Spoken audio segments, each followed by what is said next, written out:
过一周，爱惜咱的玉杯。最近，我看见台湾文艺内底有真侪百家白话文，实在真叹服这笔滋味。毋过，我读着拢感觉无良的计目，看袂顺眼，念袂顺口，听袂顺耳。老实讲，我想做是一种繁杂的新文言。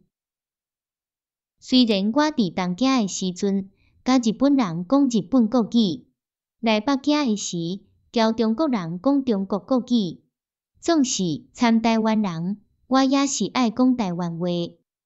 用本地话讲话，才会得有人讲的本地风光，也就是本来面目。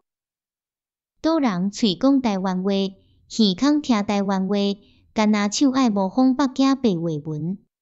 毋写喙讲，耳孔听的，你毋知影咱的，就爱模仿北家白话文写。你们不知道我们的，啥物珍珠凤对，家己有的玉杯无爱惜，佚佗人的粗肥。人是生出世到死，一生咱的精神上、感情上的内面生活，脱袂离母语的。咱若用母语讲话，心内总袂会感觉有委屈；若用舶来语讲话，有时感觉不知逆耳，有时感觉假的绕上。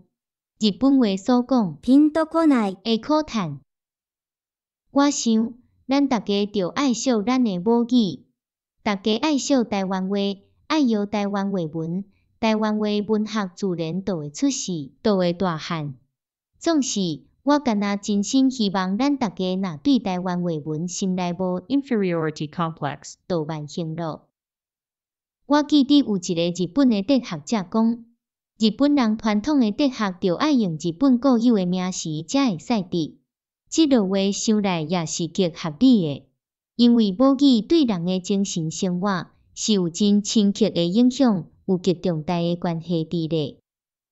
我毋敢反对 Tagore 对用英文写诗去得到 Nobel 奖，也毋敢反对辜鸿铭用西文讲中华民族的精神，用德文写为中国辩护反对犹罗巴，去为中国出气。我并毋是反对倒人写官话文，也是国语文。也个，我真心希望倒来有大才高智的兄弟，用较普遍的语言发表大创作、大著书，对世界文坛学界，为台湾同胞争光扬名。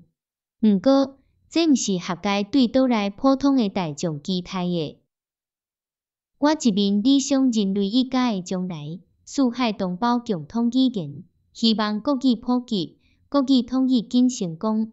总是，我一面阁相信，在地语言文学有存在的价值甲地位，尤其是伫咱台湾，振兴台湾话文学的必要甲价值是显然重大的。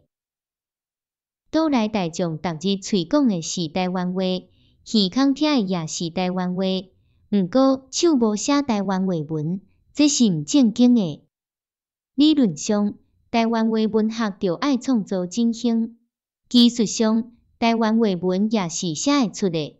虽然因为也有音无字的，也有短变音的，伫技术上有重大的困难。总是，咱大家若肯热心，先对语言音韵的工学理，对语言音变的路程，对遮个有音无字的、短变音的，也是语定，也是整理相当的汉字出来，台湾话文就会得写甲自在痛快。台湾话文学就会得新生发展。